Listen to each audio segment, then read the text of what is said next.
প্রথম কথা হচ্ছে আমি কেন বোর্ডে বোঝাচ্ছি, ঠিক আছে? কারণ এটা মুখেও বলা যায়। আমি যদি মুখে বলি তাহলে অনেক কিছু বিষয়গুলো খামতি রেখে যাবে। কলেজের মধ্যে আমাদের সাধারণত প্রশ্ন কি কি থাকে? কলেজে কিভাবে পড়াশোনা হয়, ঠিক আছে? 2 কতক্ষণ পড়তে হয়, 3 বই ঠিকঠাক বই পাবো কি? কারণ আমরা স্কুলে কি দেখেছি? আমরা স্কুলে দেখেছি যে আমরা একটা বুক লিস্ট নিয়ে যেতাম, সেখান থেকে বই কিনে আনতাম, এখান থেকে এতটা সিলেবাস হতো, 3টে ভাগে পরীক্ষা হতো, বা 11-12 সেমিস্টার ওয়াইজ পরীক্ষা দিয়েছিস, পাস করে যেতাম বা ভালো রেজাল্ট করে নিতাম, তাই তো? কলেজের কিন্তু ওরকম সিস্টেম হয় না। প্রথমেই ওরকম সিস্টেম হয় না। যদি মনে হয় আমি কলেজে ভর্তি হয়ে গেছি, বিশাল বড় কিছু হয়ে গেছি, সেটা কিন্তু একদম ভুল ধারণা, ঠিক আছে? তোরা স্কুলেও যেরকম ছিলিস, অ্যাজ তোদেরকে কলেজেও সেম স্টুডেন্ট থাকতে হবে, ঠিক আছে? এটা হচ্ছে প্রথম জিনিস।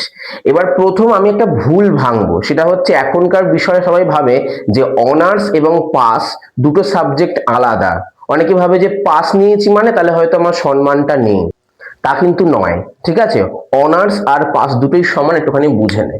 দেখ, আমরা যদি কলেজে ধরি, কলেজে আমাদের দু রকমের পড়াশোনা হয়।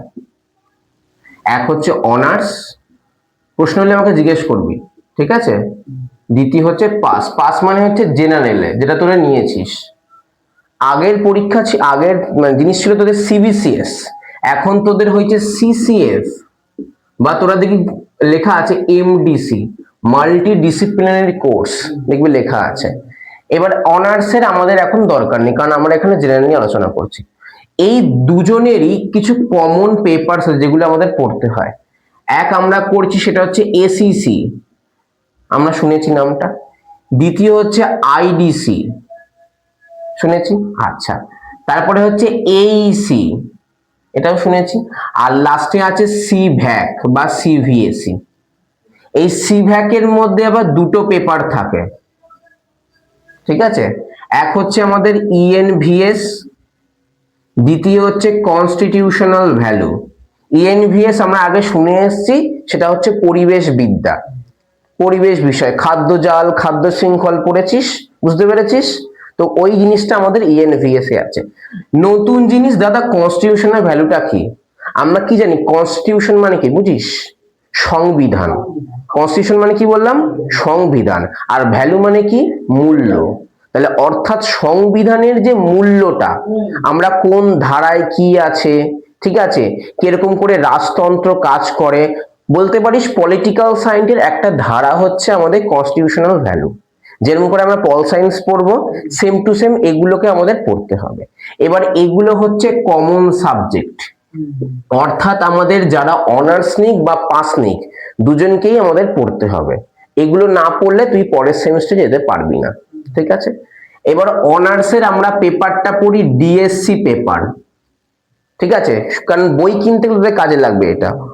পাসের বই হয় না, ঠিক আছে? পাসের বই পাবি না। পাসের বই পেলে ওপরে একটা কাগজ লাগানো থাকে খালি, ওটা অনার্সের বই হয়। অনার্সের বইয়ের ওপর খালি এমডিসি বলে একটা পেপার লাগানো থাকে, খাটনি বেশি হয় বই খুঁজতে, আমি বলে দেবো। অনার্সে আমরা একটা সাধারণত সাবজেক্ট চুজ করি। ধর কেউ ইংলিশ অনার্স করছে, তাহলে সে ডিএসসি তে ডিএসসি 1, ডিএসসি 2, ডিএসসি 3 পড়বে, ঠিক আছে? তার সঙ্গে তার দুটো মাইনর সাবজেক্ট থাকে। দুটো কি থাকে? দুটো মাইনর সাবজেক্ট থাকে। এটা হচ্ছে অনার্সের বিষয়। এবার এখান থেকে কি হয়, এইখান থেকে তোর পাশে দুটো মেন পেপার পড়তে হয়। ধর কেউ, ধর ইংলিশ অনার্স নিল একজন, একজনকেও বেঙ্গলি অনার্স নিল, তাকেও তাহলে এই সেম টু সেম পেপার পড়তে হবে। বুঝতে পারছিস কি বলতে যাচ্ছি? এবার বেঙ্গলি অনার্স তো 5টা পেপার হচ্ছে। এবার বেঙ্গলি অনার্সের থেকে একটা পেপার তোর পাশে দেবে। ধর তুই বাংলা নিয়েছিস, পাশে ধর তোর কি কি, ধর বাংলা, ইংরাজি, মাইনরে ধর হিস্ট্রি নিয়েছিস, আমি ধর একটা হিসাব করে বললাম। তাহলে যারা যে বেঙ্গলি অনার্স নিয়েছে তার থেকে একটা পেপার তুই পাশে পড়ছিস, যে ইংলিশ অনার্স নিয়েছে তার থেকে তুই একটা পেপার ইংলিশ পড়ছিস। তারপরে তোর নিজস্ব মাইনর পেপার আছে। এই মাইনর পেপারটা কি দাদা? মাইনর পেপার হচ্ছে এই যে এরা যে মাইনর পেপার নিচ্ছে, এদের সিলেবাসের অন্তর্গত একটা পেপার তোকে পড়তে হবে। আর ওইদিকে যে 1cc1 cc2 যেটা পাশে, হ্যাঁ একই সাবজেক্ট সিলেবাস আসছি, হ্যাঁ সিলেবাস একই, সিলেবাসের কোনো ভাগ নেই। এবারে দাদা তাহলে অনার্স এবং পাসের মধ্যে পার্থক্য কি? অনার্সে আমরা 4 বছর পড়ি, অনার্সে 4 বছর পড়ি, সেখানে আমাদের ম্যাক্স টু ম্যাক্স 23 থেকে 24, 23 থেকে 24টা পেপার পড়তে হয়। আর সেখানে আমরা পাশে কি কি পড়ি, মাত্র 3 বছর পড়ি। সুতরাং সেখানে আমাদের 16 থেকে 17টা পেপার পড়তে হয়। তাহলে এখানে ম্যাক্স টু ম্যাক্স তোর 8 থেকে 7টা পেপারের ডিফারেন্স থাকে। বুঝতে পেরেছিস? তাহলে মাথার মধ্যে ঢুকিয়ে নিয়ে যে আমরা কম পড়ছি, অনার্সে বেশি পড়ছে, বা সিলেবাসের কিছু ডিফারেন্স থাকে, কিচ্ছু নাই, সিলেবাস কিন্তু একই। প্রথম কথা এটা মাথায় ঢুকে গেল। আচ্ছা, এবার বছরের সিলেবাস 3 বছরে কভার করে দেবে। 3 বছরে হবে, কিন্তু এখান থেকে একটা করে পেপার থাকবে। এরা যেমন 3টে পেপার পড়ছে, তোদের 3টে পেপার না, তোদের একটা করে পেপার, কিন্তু তোরা ডিফারেন্ট সাবজেক্ট পড়বি। ওরা যেমন একটা সাবজেক্টে 3টে পেপার পড়ছে, তোরা বিভিন্ন সাবজেক্টে 3টে পেপার পড়বি। এবার মাথায় ঢুকেছে? ক্লিয়ার হয়েছে জিনিসটা? আচ্ছা, এবারে আমি সিসির সাবজেক্টে আসছি। আমরা সিসিতে CC1 আমরা চুজ করি, CC2 চুজ করি। আচ্ছা, এরপরে আমাদের মাইনর পেপার থাকে, থাকে তো, তার সাথেই 4টে পেপার থাকে। মাইনর পেপার আমাদের এখন পড়তে হয় না, মাইনর পেপার আমরা পড়ি 3, 4, না 3 বলছি, 4, 5, 6, 4, 5, 6 এই সময় গিয়ে আমরা মাইনর পেপার পড়ি, আমাদের এখন পড়তে হয় না এটা। সুতরাং এটার গল্প এখন শেষ, এটা আমরা তখন কি আলোচনা করব। আমরা এখন পড়বো CC1 আর CC2। ধর কেউ CC1 এ ধর হিস্ট্রি নিল, আর CC2 এ ধর কেউ সোসিওলজি নিল, ঠিক আছে? বুঝতে পারলি? এবার তাকে সুতরাং ফার্স্ট সেমিস্টারে কি কি পড়তে হবে, যেটা আমাদের মেন প্রশ্ন, আমরা নিউ অ্যাডমিশন।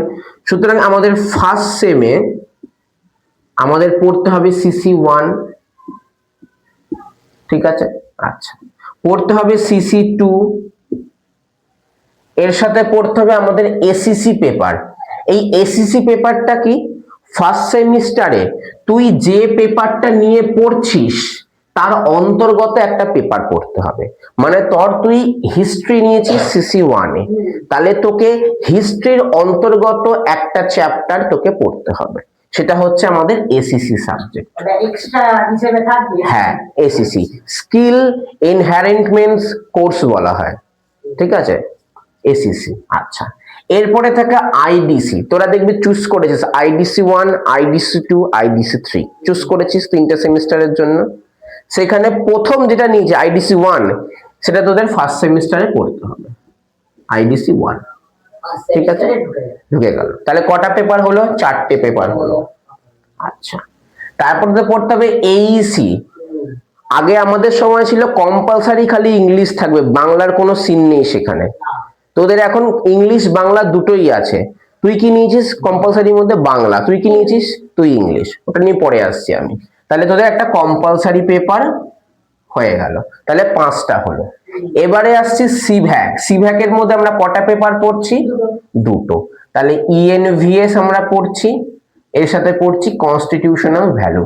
তাহলে টোটাল কটা পেপার পড়ছি? 1, 2, 3, 4, 5, 6, 7। তাহলে টোটাল আমরা ফার্স্ট সেমিস্টারে 7খানা পেপার পড়ছি। তাহলে আমাদের এইটুকুনি বিষয়টা বোঝা গেল যে আমরা কলেজে উঠে আমাদের ফার্স্ট সেমে এই পড়তে হবে। এবারে আমি নাম্বারে আসছি। আচ্ছা, লিখলে লিখে নে, যদি মনে হয় আমি লিখবো তাহলে লিখে নে।